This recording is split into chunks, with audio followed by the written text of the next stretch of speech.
The next selection is the Intermezzo from Cavalleria rusticana by Mascagni. This was written in the early 1800s, 1830, I believe. It was first performed. And he wrote it as part of a contest. It was his first opera. And he went on to write a number of very commercially successful operas, but this particular opera has remained a popular favorite in the literature for ever since.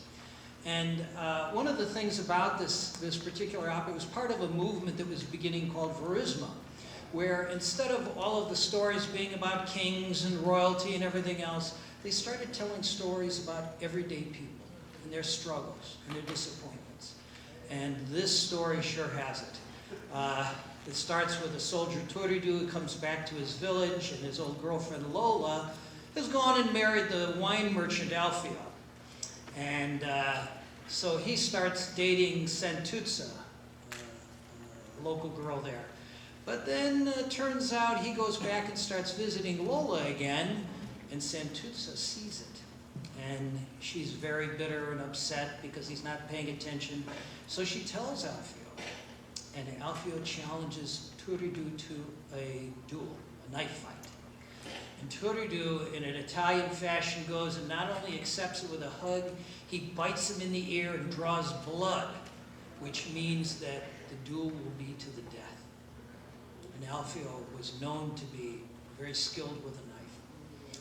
So they fight, the expected outcome. Everyone's life is ruined, and then you go home. And that's Italian opera.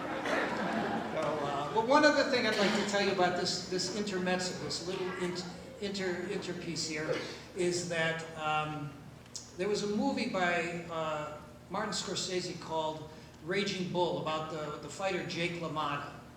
And when he wanted some music to accompany one of the most brutal, violent, fight scenes, bloody fight scenes, he didn't call up John Williams, who wrote Star Wars and Superman and so many great hits. He chose this selection and then took the fight in slow motion to find some beauty and grace in this unbelievably brutal fight. It's a great scene. For those of you who have seen it, you know what I'm talking about. And we're going to play this piece for you now. Thank you.